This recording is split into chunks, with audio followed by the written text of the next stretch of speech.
girl Shalae. I'm back today with another video. In today's video, we're going to be discussing the 3.2% increase and when Social Security can start to receive the payout. So that's right, I have the date on when you're going to receive your first check. Additionally, in this video, we're going to be addressing the issue of over 1 million individuals are currently waiting for Social Security to process their initial disability claim, as well as how the COVID-19 or stimulus checks, aka Ssdi, has caused some people to lose their Social Security benefits due to overpayment. So if you want to know what is going on in the lovely world of Social Security, my darling, you already know what to do.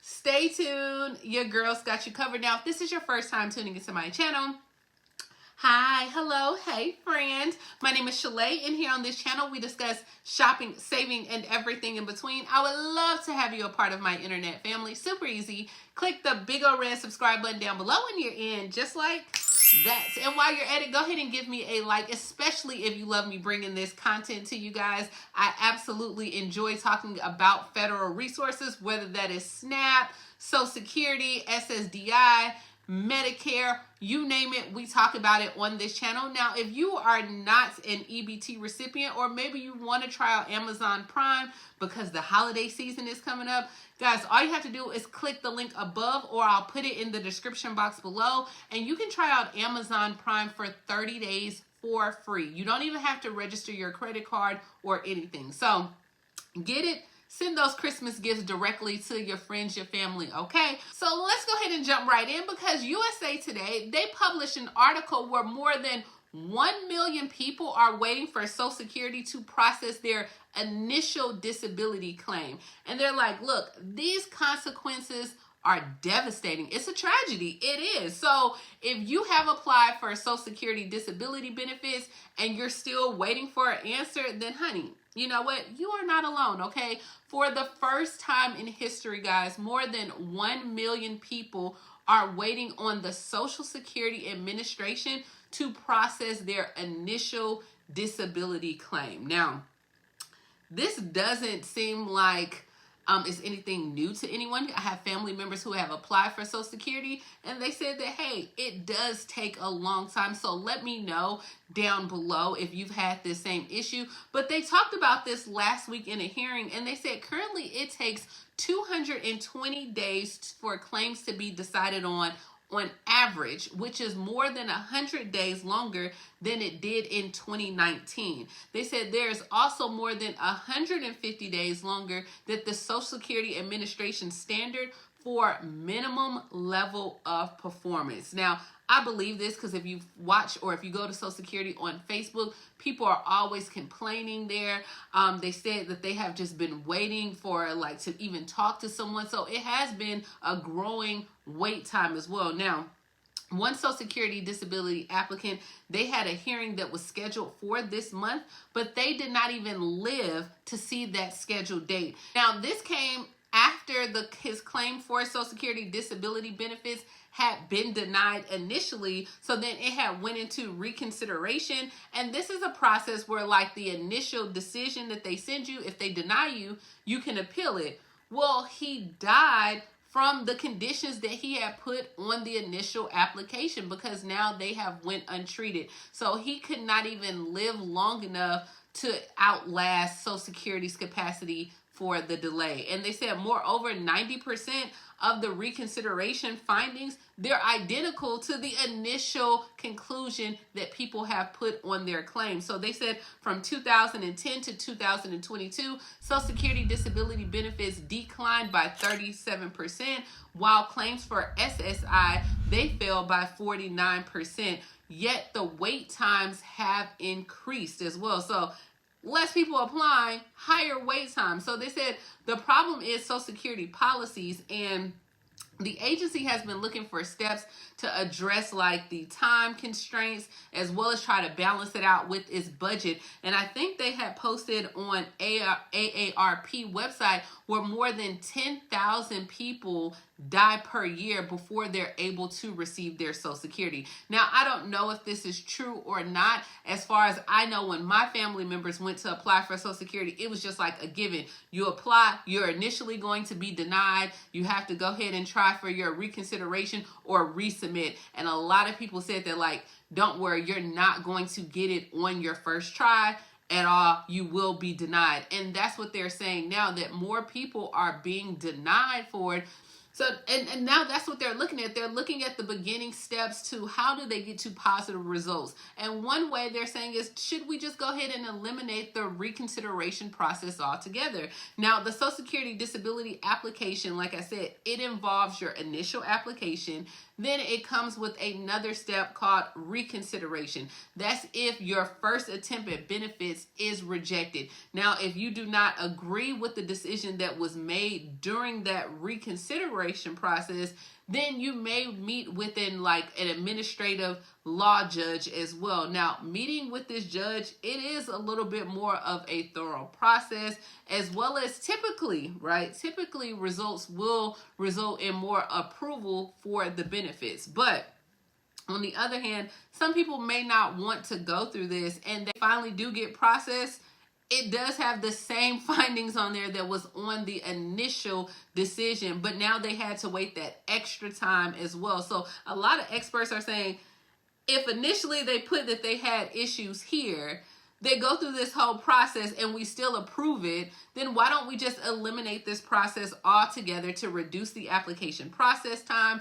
And this will help those that urgently need help really get that financial support that they need. Now, the Social Security Administration, they have tested eliminating the reconsideration phase, but they didn't share the results on what would happen or how, if it was positive or negative. Now, also, we know another thing that's going on is increased funding for Social Security Administration. So the congressional Republicans, they have proposed a 30% federal budget cut, which would be completely devastating to the Social Security Administration office hours. So that means the agency's offices will be shortened. That means disability benefit applicants, you're going to see a higher or more increased wait time by at least 2 months as well. They won't be able to hire the appropriate staffing. And even with the fiscal funding for 2023 and 2024, if they don't get enough money, guys, this is going to be detrimental because they don't have enough money to help with the workforce or even just to maintain it as well. So they need bodies. You got to have bodies to process these claims.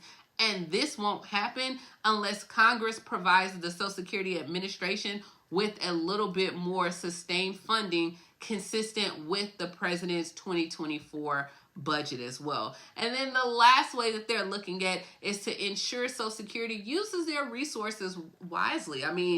Now, while the Social Security Administration is unable to keep up with its current disability claims, 1 million people waiting, that is a lot. It is spending hundreds and millions of dollars on outreach efforts to help increase claims. Also, they said that these dollars, they feel, should be going to address the issue at hand as well, whether that's hiring more people. They said in the past 12 years, the agency has invested more than $300 million to obtain up-to-date occupational data that could be used to determine whether a claimant can work in today's economy as well. So they're looking at this and they're the agency, they're continuing to rely on this occupational data that is more than 30 years out of date, but yet you're spending $300 million on it in the past 12 years. So they said, look, you're finding ways to make it harder for claimants and making more work for yourself versus just approving them. Go ahead and just approve them, give them the money. So let me know, what has been your process with your claims on Social Security? Did you automatically go into it knowing that initially you're going to be denied and then,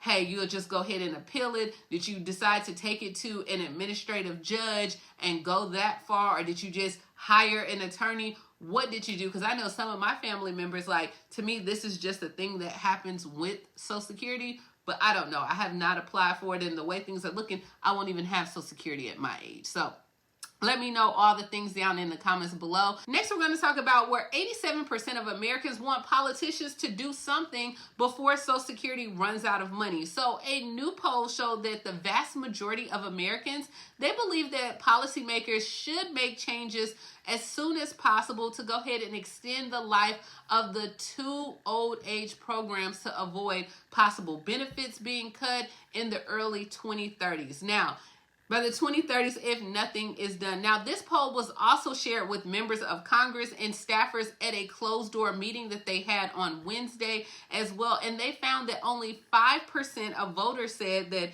Congress and President Joe Biden should do nothing to address the looming benefit cuts that will hit Social Security. Congress can no longer continue to ignore the facts without action. They said Social Security and Medicare will take a deep cut and automatic cuts. So according to the trustees that oversee both programs, it has been in the news, guys, where Medicare's main trust fund will be depleted by 2031 and Social Security's reserves will be gone by 2033. Now, despite all this information and data that has been collected, leading politicians on both sides of the aisle, they continue to promise that inaction is possible. So they're like, look, we don't got to do nothing. Somehow, some way, you're going to get paid your money.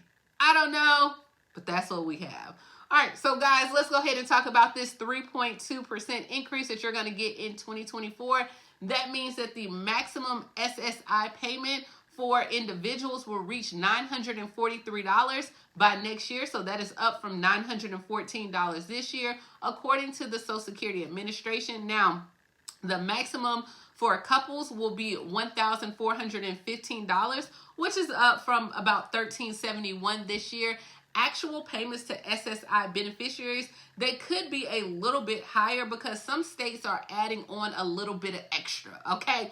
We can talk about that in another video, but the amounts will take place for about 7.5 million SSI beneficiaries starting on December 29th.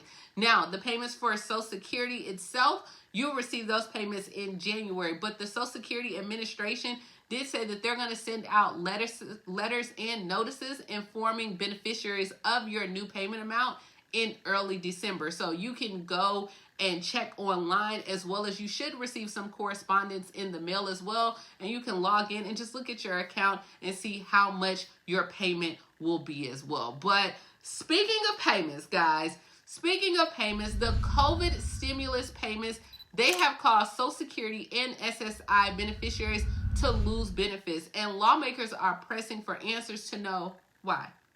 Why did this happen? Now, we all know that when COVID-19 stimulus checks were sent out to Americans, the government assured that Social Security and SSI income beneficiaries, they were eligible for these payments. They even said that, hey, by receiving these payments, it would not affect your benefits. But some beneficiaries, who include like retired or disabled Americans, they got a little bit more than what they bargained for, okay? They lost their benefits. Like, what in the world? What is going on? So a lot of SSI recipients have seen where their benefits now have been either suspended.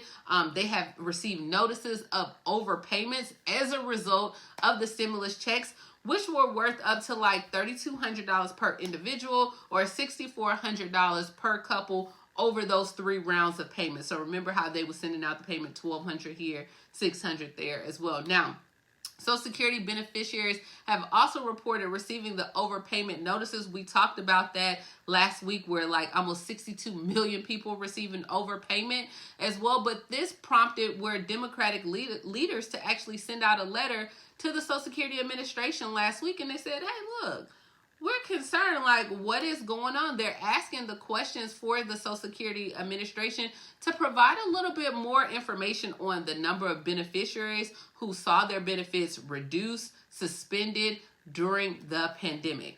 Additionally, the leaders are seeking out how many of these individuals saw their benefits reinstated without an appeal hearing, how many were reinstated due to an appeals hearing, and the number of appeals that have been denied, or even the number of appeals that are still pending as well. So the senators, like, they have these questions like, what is going on? How did we even get here? They're seeking to find out the number of claimants who have been denied SSI benefits because of the stimulus checks, because we know, like, among a lot of these details, lawmakers are working on like a bipartisan bill to update the SSI asset limit. So currently, I want to say the SSI asset limit is $2,000 in asset of any kind per individual. And then I think it's like $3,000 when it comes to married couples or even two-parent families whose children have SSI beneficiaries as well. So stimulus checks were not supposed to be counted as income,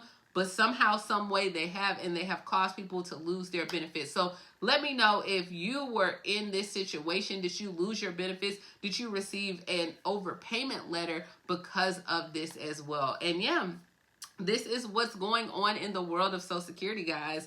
Like, it is. I'm kind of sad that the presidential candidates are not talking about Social Security. To me, the candidates are a little bit more quiet when it comes to issues like this. So I'm just hoping that maybe in 2024, we can get a little bit more from the candidates. I know we all know that Donald Trump has promised not to touch Social Security at all. I think President Biden was looking at adding some space in there for Social Security. So it's going to be interesting, but I haven't really seen candidates talk about it. Let me know down below, am I missing something? And what did you think about this video, guys? I have some EBT videos that are coming up as well, how Social Security and SNAP are being affected as well. So it's a lot going on.